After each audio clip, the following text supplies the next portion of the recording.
अमल बहुत परेशान था। उसे समझ में नहीं आ रहा था कि वो इस परिस्थिति से कैसे निपटे। वो अपनी माँ को बहुत चाहता था, किंतु उसकी पत्नी और बच्चे उसकी माँ से बहुत दूर भागते थे, क्योंकि उसकी माँ की एक आंख नहीं थी, साथ ही उसकी कमर भी 90 अंश पर झुकी थी। वैसे वह अपना काम सब खुद कर लेती है, किंतु फिर भी वो उसकी पत्नी और बच्चों के लिए हमेशा खटकती है। दादी, आप ऊपर के कमरे में जाओ, मेरे दोस्त आ रहे हैं, अमल के बेटे अखिल ने बड़े बेरुखी से कहा। पर बेटा, मैं तो यहाँ बहुत दूर बैठी हूँ, अमल की माँ ने बहुत प्यार से कहा।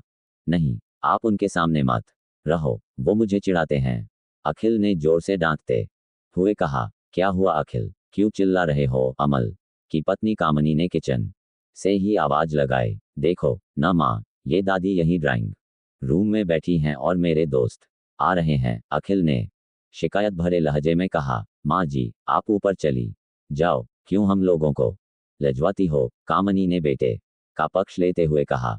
बेचारी सरस्वती चुपचाप उठकर जीने के सहारे ऊपर जाने लगी। कमर झुकी होने के कारण उन्हें ऊपर चढ़ने में बहुत परेशानी हो रही थी, किंतु वो पूरी ताकत से ऊपर के एक अकेले कोने वाले कमरे में जाकर बैठ गईं। अमल बाजू के कमरे से सब सुन रहा था। उसे कष्ट हो रहा था कि उसकी माँ को अपमानित होना पड़ रहा है, किंतु वो असहाय था। अगर वो कुछ कहता है तो पत्नी और बच्चे उसका विरोध करने लगते हैं। दूसरे उनके तर्क भी सही लगते हैं। चूंकि वो एक प्रशासनिक अधिकारी था, उसका सामाजिक स्तर बहुत ऊंचा था, उसकी ससुराल भी एक उच्च घराने में थी, अतः वह चुपचाप इस तरह हर दिन अपनी माँ को अपमानित होते देखता रहता था। रात को अमल की पत्नी ने कहा, देखो जी, अब कुछ करो, कल कलेक्टर साहब की पत्नी आई थी, माँ जी अपनी देशी धुन धारा में उनसे मिली, मुझे बहुत शर्म आ रही थी बताते हुए कि ये मेरी सास हैं। मैंने कह दिया कि दूर की रिश्तेदार हैं, इलाज कराने आई हैं। अमल को रोना आ गया, किंतु फिर भी वह चुप रहा। उसे समझ में नहीं आ रहा था कि वो क्या करे। अपने बेटे की मन स्थिति को सरस्वती अच्छी तरह से जानती थी और बेटे को कोई कष्ट न हो इसलिए वो हर बात को चुपचाप सह लेती थी। अमल बहुत उदास रहने लगा। एक तरफ परिवार और सामाजिक स्तर पर जीने की प्रतिबद्धता थी, तो दूसरी ओर माँ। आखिर माँ से अपने बेटे की ये हालत नहीं देखी गई। एक दिन उसने अपने बेटे से कहा, अमल बहुत दिन हो गए हैं, मैं अपने गांव जाना चाहती हूँ, मुझे वहां पहुंचा दो, मेरा यहाँ मन नहीं ला रहा।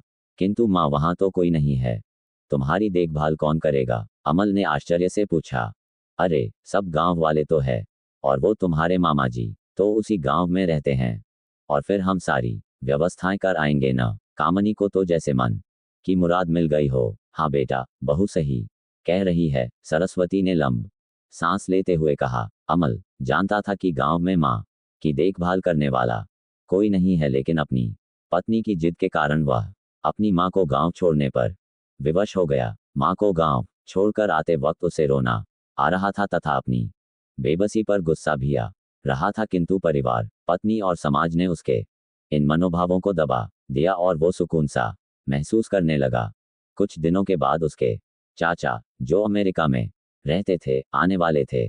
जब अमल बहुत छोटा था, उसके पिता जीवित थे, तब वो भारत आए थे और उसके बाद वो अब भारत आने वाले थे। पूरा परिवार और आस पड़ोस बहुत उत्साहित था। अमेरिका से अमल के डॉक्टर चाचा आ रहे थे। डॉक्टर रमेश ने जैसे ही घर में कदम रखा, सबने मिलकर बहुत उत्साह से उनका स्वागत किया।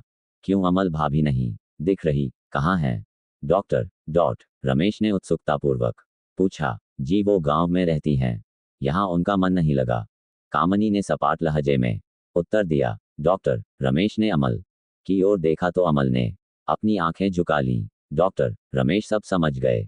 बोले, कल हम भाभी से मिलने गांव चलेंगे सब लोग।